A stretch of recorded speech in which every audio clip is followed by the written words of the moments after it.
morning, everyone. If I could please have your attention for a little bit. Thank you all for coming. This is a great crowd, great turnout, great weather, and obviously it's because it's a great piece of property. So as all of you know, this land has not officially been open to the public for nearly 100 years, some of it even more. And to be able to have this piece of property join in with the Department of Fish and Game and Fish and Wildlife's lands and the land management program that we run here is something that we've dreamt about for a very long time. So welcome to Norcross Hill Wildlife Management Area. As a commissioner of the Massachusetts Department of Fish and Game and also a resident of town, it makes it even more special for me to be here with all of you. But before I go on too much, I'd like to introduce our first speaker, and that is Katie Theorides. She is the Secretary of the Executive Office of Energy and Environmental Affairs, which also makes her my boss. Luckily, she's also a friend of ours, as she is a friend of all conservationists and all sportsmen. So it was her office that ultimately approved the $700,000 landscape partnership grant, which helped kick this whole thing into gear. So without further ado, Secretary Katie Theorides.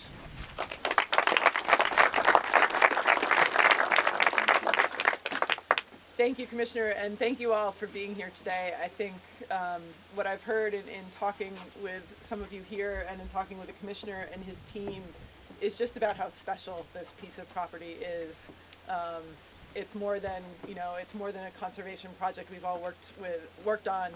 It's part of the community. It's a special place. It protects wildlife habitat. It's now going to provide access to recreational opportunities, and it, is a significant part of the state's efforts in terms of addressing land conservation challenges, addressing wildlife habitat, addressing some of the challenges we're seeing with climate change. Whether it's making sure we're providing connectivity for wildlife who need this kind of habitat, or carbon sequestration and the benefits we get from that. So I couldn't be more proud of the team who's worked on it, and just what a gem. I grew up west of here, so further west, out in the Pioneer Valley, but people asked me this morning, where are you going today, Templeton?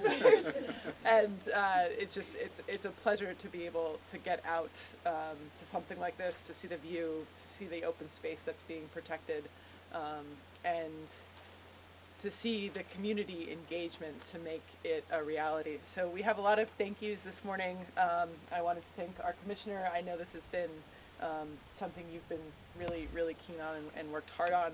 Also, Dr. Mark Tiza, our director at the Mass Wildlife headquarters, the Board of Selectmen from the town of Templeton, and the Conservation Commission, who I know have worked on this project as well. To Thomas Frayne, the president of the Fernald Corporation. To Anna Wilkins, the executive director of the North County Land Trust. To Leah Youngblood, the executive director of the Mount Grace Land Trust.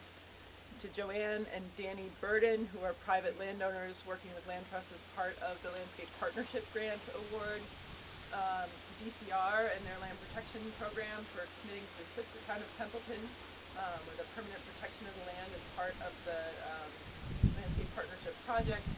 And to our Division of Conservation Services at EEA for their work to make this a reality. There are many other partners here today, both from the town, from the land protection community. I also want to thank our Senator Ann Goby out here, and Representative Whips for your help and attention to these issues. I think, land conservation and the money that's involved in it does not happen without the support from the legislature working with the governor and the administration to make these possible.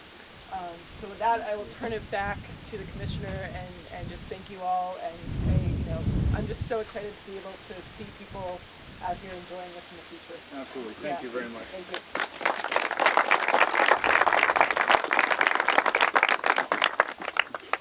Thank you, Secretary.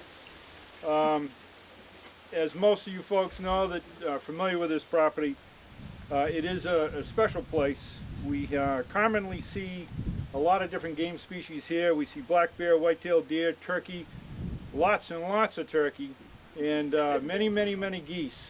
So now that it is under the care and control of Fish and Wildlife, hopefully we can manage some of those species a little bit better. They've been a little out of control on their own. We also, with a lot of the extensive field habitat that we have here, we've found a fair amount of bobolinks and meadowlarks, which is a special species of their own. And then even more so, some of the rare bird species that have been found out here is bitterns, eastern whippoorwills, throughout all of the edge of these fields. I was here about a week and a half ago, and it was a bright sunny day, and I took the dog for a run, training her out through the woods. And as we went out through this field, on the lower field down here, which has probably 8 or 10 patches of milkweed, there were literally hundreds and hundreds of monarch butterflies in the air. It was an incredible sight to see. Nobody here but me and the dog, so you know, I took a few pictures. You just have to take my word for it. The wildlife recreational values of the property are remarkable, but it is truly the partnership with the many different partners that we had here that created this project and helped it come to fruition that is probably just as remarkable. First and foremost, we have to remember to thank the Baker-Polito administration for their support of the Department of Fish and Game and Fish and Wildlife. They provided $6.2 million this past fiscal year to acquire lands like this. And over the past year, we've acquired and are now taking care of another 2,400 acres in the state along these measures. Sportsmen and sportswomen, very important ingredient in land conservation, in wildlife habitat building. Massachusetts hunters and anglers typically purchase a $5 land stamp every time they buy a license, and these funds contribute to more than $1 million per year for land conservation, including on this particular project $305,000 coming directly from the sportsmen and sportswomen of Massachusetts. The Department of Fish and Game Land Protection Program depends upon all of you, and land conservation requires partnerships in conservation with many different organizations, land trust, and conservation-minded landowners. So just to give a quick recap, as the Secretary had mentioned earlier, we want to thank the Fernald Corporation, who'll come up and speak in a little bit, Mount Grace Land Conservation Trust, the North County Land Trust, Joanne and Danny Burden for their contributions with their CR, the Fields Pond Foundation, who helped fund that conservation restriction, the town of Templeton for working with the Department of Conservation and Recreation to help facilitate additional lands near here, and the Department of Conservation itself for acquiring those 27 acres. Mass Wildlife is represented by many people here today, but certainly none the least of Dr. Mark Teaser. Where are you, Mark? Good friend of mine and a good friend of all sportsmen. James McCarthy, our forester, who's worked endlessly up here, as well as John Scanlon, who's going to take care of overseeing the forestry activities that we have going to go on. And I look forward to working with all of you on many more programs like this right in this very area within the next couple of years. With all of that, I'm happy to introduce our next speaker. It is Senator Ann Goby. She happens to be our local state senator, as well as the co-chair of the Joint Committee on Environment, Natural Resources, and Agriculture. She's a champion of land conservation and a natural resource protection supporter, and she also is a longtime supporter of sportsmen and sportswomen, and she's done a lot of work with the Department of Fish and Game. Welcome, Senator Goby. And I'm going to bring my friend up. Yep, she's right behind you. We're a team. And her partner is Rep. Susie Whips, who happens to be a member of the Rural Caucus as well. That's right. Good morning, everybody. This is great. It's nice to be here at the Norcross Amadon Wildlife Sanctuary. It's been a while, and you've been talking about this for a long Forever. time, Ron, Forever. well before he was in his current position. And it's good to see, Tom, it's nice to see you here with our former colleague, Ann Paulson. And I know, Tom, you're going to have an opportunity to speak in a few minutes, but you know, Tom and what the Fernald Corporation did to make sure that the men under your care were taken care of, and you have made a very large commitment. It's been a lifetime commitment for Tom, and I know he'll have an opportunity to speak on that as well. When Ron was talking about the money and that $6.2 million that the Baker-Polito administration is able to spend, they're able to spend it because the legislature appropriates it, and we're able to appropriate it because you guys pony up, because it comes from the taxpayers. And we can't forget that. It comes from the men and women all across Massachusetts that make this possible, to make these open spaces possible. And for the members of the Wildlife Board that are here today too, thank you for being here. And absolutely, it's the sportsmen and women. You know, if you look at the history, and Dr. Lassen knows it better than I do, but it was the sportsmen and women of Massachusetts. They were the first conservationists. They were the first ones to buy land on the western part of the state and really got that going for people. And what's interesting too, that sometimes people forget, and Susie and I have to remind our colleagues of it when we go to meetings, when we talk about what the sportsmen and women do, because this space that you're helping to preserve and to conserve, it's not just for you, it's for everybody. Anybody who wants to come up here.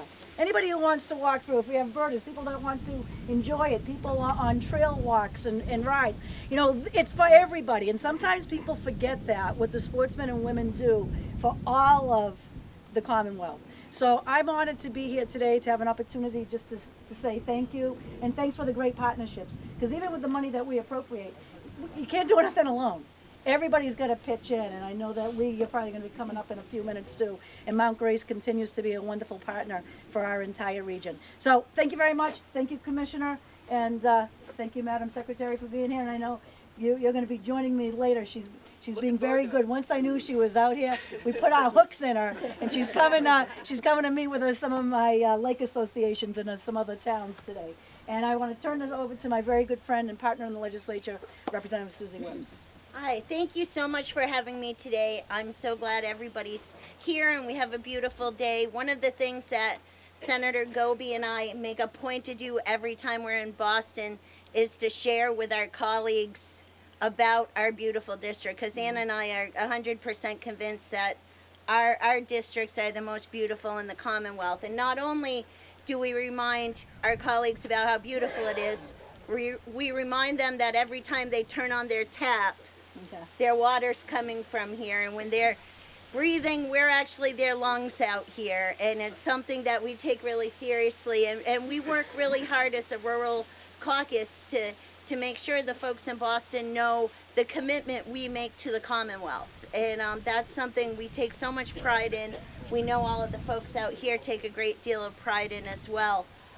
Secretary, welcome. It was so great. Not only was it great to have a female secretary come in, to have one who wasn't a Boston or a 495 belt kind of person, somebody who gets trees and understands. We're thrilled to have somebody from the Pioneer Valley in your position, and welcome very much, and I'm glad you're here today. And I hope not only is this property here for all of us to use, for generations and generations afterwards, people will come to this property, whether they're sportsmen, whether they're birders, whether they're hikers, but this is where Dave's grandchildren will be coming looking for birds, and they'll take their grandchildren, and that is a legacy that we can't forget. And thank you to everybody who's made this possible today. Thank you.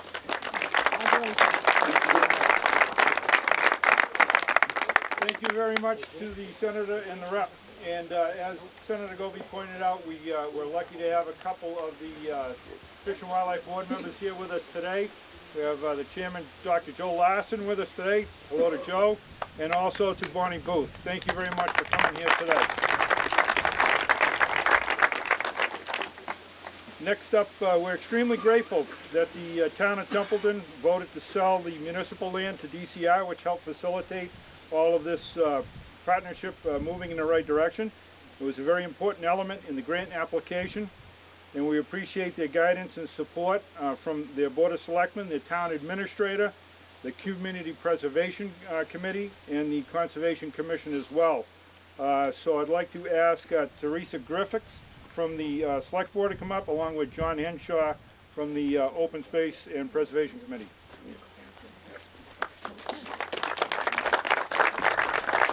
Good morning.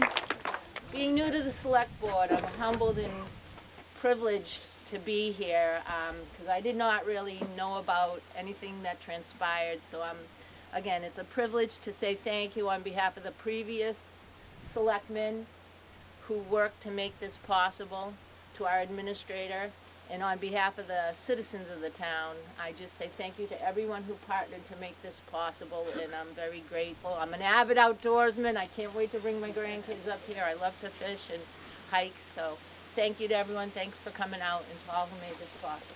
Thank you. And if I could just add to what Teresa was saying, as a representative from the Open Space Committee and the Community Preservation Committee in town, we were so happy to see this come to fruition after many years of discussions, and the beauty of the land is so evident here. Also to the other organizations that I participate in, including the Otter River Sportsman's Club, members of which many are here today, looking forward to the opening of hunting up here, as well as the Millers River Watershed Council and the Athol Bird and Nature Club. So thank you all, and let's enjoy the land soon.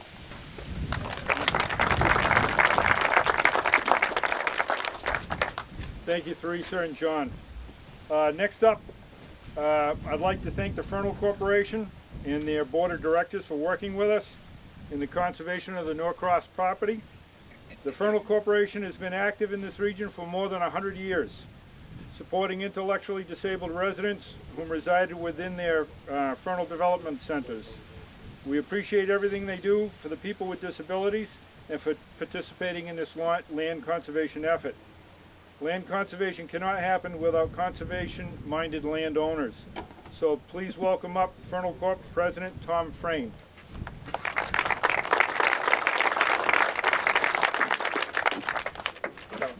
Thanks to everybody. This is a big day. The Fernald Corporation was founded 171 years ago, and it was founded because people with mental retardation had nowhere to go.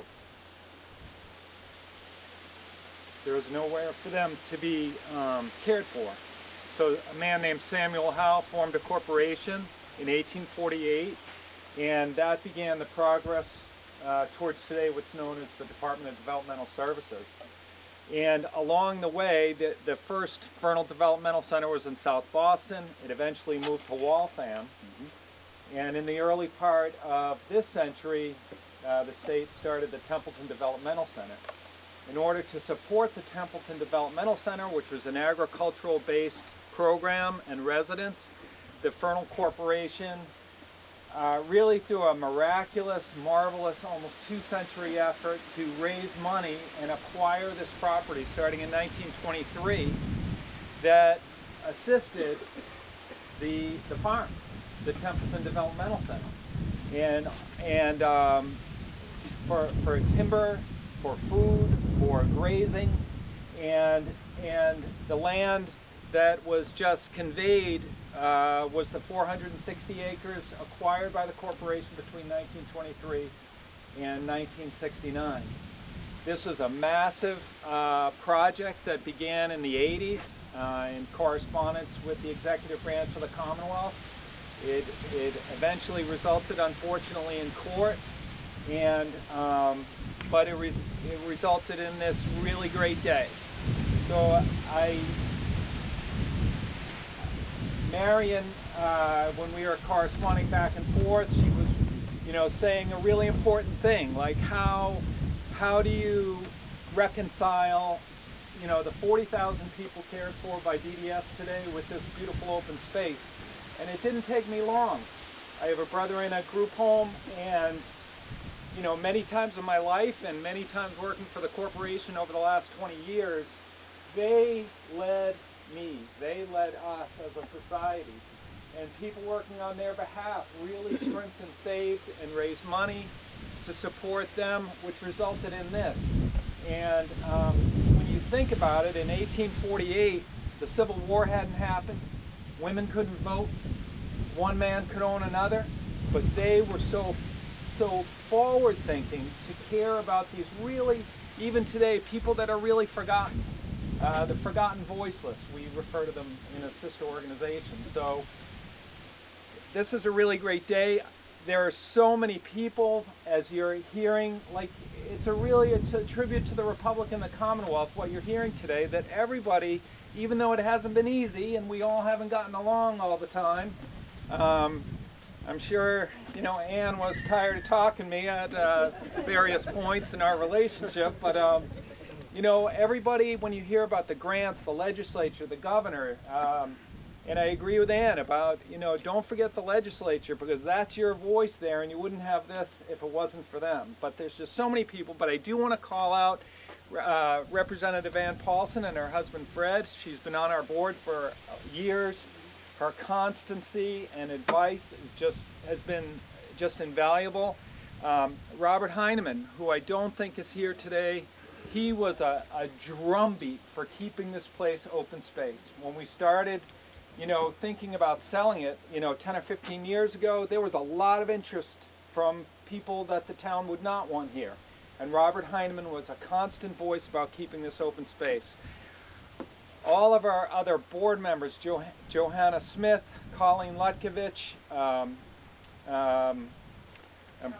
Tony, I'm going blank now, but also we had to file suit to clear the title on this. Judge Kevin Long in the Land Court. I mean, read that opinion about this place, because it's such a beautiful, beautiful written thing.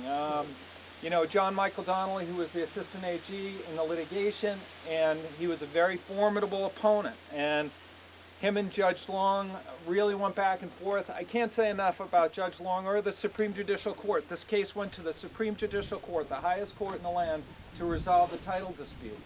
So it's been a remarkable, remarkable journey. Ellen Anderson, our appraiser, Keith Ross, our broker. And I want to say a lot coming off the litigation, which I have to say was a bitter fight. It was really expensive. We used all our money to clear the title to this. And James McCarthy, who was the first friendly state person that I had to deal with. But I really can't say enough about James. Department of Fish and Wildlife, secretary, like, that is a good man out there. So we're very grateful for him. And just remember, for all of you who are going to enjoy this, Red Tolman, I don't know if Red's here, he's the one who's been keeping the land fertilized, and he's going to be around for a while. Don't forget people, and I have a brother, who are mentally retarded. You know, their plight is ongoing. The money that we got from this will allow us to keep fighting and advocating for them, but they gave you this property, and don't forget them. So thank you all very, very much. Thank you, Mr. Frame.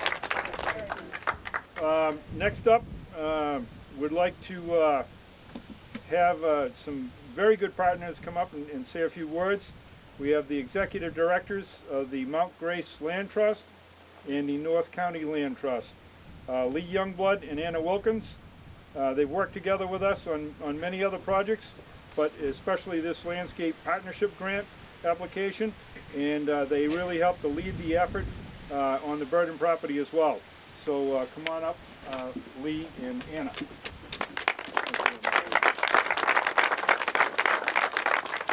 I'm Lee Youngblood from Mount Grace Land Conservation Trust, and it's really great to be here. When I was driving up the road, I thought maybe the governor was going to be here because it was so freshly paved, but now I know that we have thanks to Tom, I know that we have a really state-of-the-art accessible trail that people even on wheelchairs. I mean, there's not a lot of traffic up here right now, and I don't think there's going to be in the future, and Mount Grace has built a couple of accessible trails for everybody. And that's what it reminds me of now after your remarks. And I hope it gets used that way, because I've had a lot of people tell me that maybe they wanted to be out in nature before their accident or before their illness, and now it's harder for them to get out there. And what a gorgeous place. And so this road makes it feel like that to me. So I hope it gets promoted that way. We forgot to mention about the money that goes for conservation from license plates. While I don't buy a fishing or a hunting license myself, I do get that Fish and Wildlife license plate every few years, and I'm proud to do that.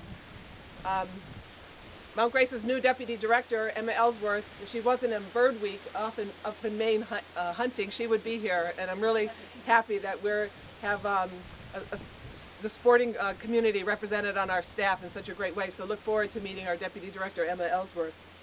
This morning, I love hearing about the huge number of monarchs.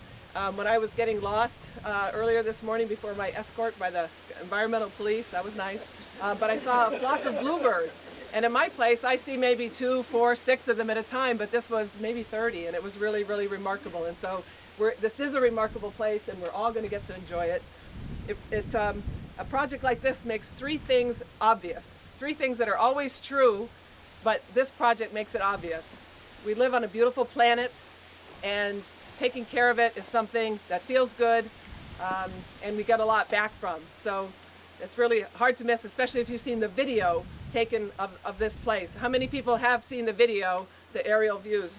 Okay, I don't know where they might be on the Mount Grace website, but we have some neighbors that took that video, and you've got to watch it. It's just amazing. So you can go to mountgrace.org, and I'm sure maybe it'll be on the Fish and Wildlife website sometime soon, but it's really remarkable because the second thing is that it's partnerships.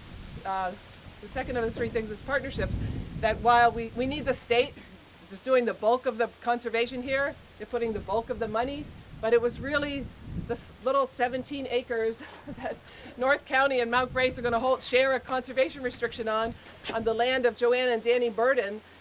They're just one of those few parcels that got it over the threshold of 500 acres. And that's really key. And I just can't thank Joanne and Danny enough. They were involved from the beginning. It was a partnership project, people coming together. We heard a lot of the names and the organizations. And really, it literally wouldn't happen without everyone doing what they can to make it happen. So Joanne was involved from the beginning because she's on the Conservation Commission, the Open Space Committee. She's a member of Athol Bird and Nature Club. She's involved in the Millers River Environmental Center. There's a Massachusetts Association of Conservation Commissions. I mean, she's committed to the land. And so she was there trying to help. And then a project fell out, and she stood up and said, hey, we can protect our land. And so when we have a chance to step forward to do something for conservation, I hope we all do it in the spirit of Joanne and Danny. So thank you for that. Mount Grace has been around since 1986. Keith Ross is here. He founded Mount Grace. Where is he? Where's Keith? Still involved in land conservation. So in all that time, 35,000 acres, but our first project in Templeton. And so really happy to be in Templeton. It's a special day. So the third thing that this project makes obvious is perseverance. Because back in the 90s when we started I know it goes back further than that, hundreds of years. We talked about the 80s, but in the 90s when I first got involved in land conservation, we formed the North Quabbin Regional Landscape Partnership, and one of the top priorities was the Templeton area, the Templeton School, Fernald School area. Well, here we are, 22 years later, celebrating. So it's great to have you here, Dave. It's been on the map, and now it's done. So perseverance, don't forget. So really thanks to everyone, but especially to Secretary Theorides and Commissioner Amadon. And I do want to mention Bob O'Connor, because I know that he had something to do with creating this landscape partnership program, because it's really the way to go to get more acres protected at a time. And so thanks to him. Ann? Yeah. Anna. Sorry. Thanks, Lee. Thanks, everybody. Anna Wilkins, Executive Director for the North County Land Trust. The North County Land Trust has been in Templeton for a while now. In fact, and of course, as everyone's alluded to, it's been a long time coming, this project, and we're so proud to be a partner in helping to make that happen. Working with North, we've always kind of had our eye on this area to try to make sure that it's protected. Working with a neighbor and a butter here, Karen Tucker, to conserve her land, another private owner stepping up, conserving her property to help make that whole matrix of this whole area kind of complete and protected. So absolutely, private landowners are key, and it does take, I just want to echo, it takes the partnership. Everybody here, everybody is a part of this project.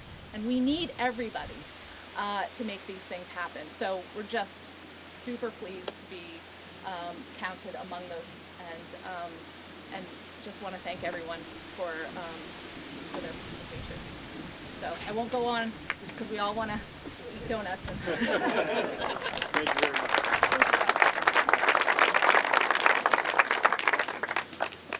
Thank you very much, Anna and Lee. We'll wrap this thing up now, and you heard a lot of talk about the matrix of all of the land, the many different landowners that participated, the many different partnerships, all of the land trusts, and we're not done. We're not done. This is what I like to call a keystone project. It is, in my mind, the most important piece of the puzzle, and what we hope to do over the course of the next several months, maybe a year, is we're working with DCAM to try to get more of the land from TDC turned over to us into agriculture, so that we continue to keep it open and to open it up to people to have public usage of. So every time you see your legislators, remind them that we're waiting on DCAM to try to expedite them, to move that process along a little bit quicker. And we'll be very happy to take over the land and manager for them. But as we leave here today, you can all be assured that this land shall remain open to the public, and that we will continue to actively manage these lands so that we can continue to provide a healthy and diverse wildlife habitat. Thank you all very much for coming here today. And you're welcome to the cider and donuts.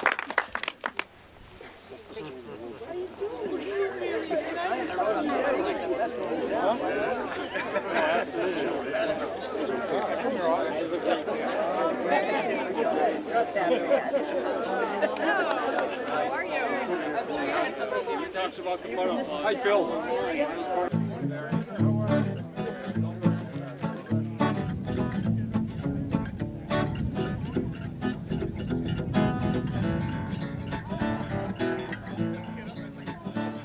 Got some maps that are available here and on our on the mass.gov website, on our Mass Wildlife Lands viewer, which show the property boundaries. There are trails here that can be utilized, and I think that's really one of the most important things about this project, is that this property offers something for everyone. It's got great accessibility. It's a lot of road frontage, so you can drive in a vehicle to visit a lot of the portions of this property that we just acquired. There are trails for those that want to get out and walk with their dog, or go and access the woods to go out and hunt, or just to nature walk, or to sightsee. You know, there's so many different activities, so many different public uses that this property represents and supports, that really the best way to sum it up is that the property is open for the benefit of the general public. And being a property that has been on the forefront of really our top priorities for so long, that once this was successfully completed, it really was a big achievement and a big victory for everyone. It's a long, complicated history of different partners working individually at times and working together in different partnerships to try to find a way to conserve this very important property. And a long time ago was identified as being one of the most important conservation open spaces to protect, both locally and regionally. And ultimately, what all the partners found out, being the town of Templeton, the state agencies, the local nonprofit land trusts, which are concerned about this property, and really just the residents of Templeton, what we all learned was that we needed to come together and form this partnership whereby we were able to successfully apply to a state, to the Landscape Partnership Grant Program, which provided the critical financial assets needed to do this. Specifically, just two names that weren't mentioned today were Sarah Wells, the Director of Land Protection for the Mount Grace Land Conservation Trust, and Jassy Bratko, the Director of Land Protection for the North County Land Trust. Those two individuals were critical in terms of their project management and support throughout this.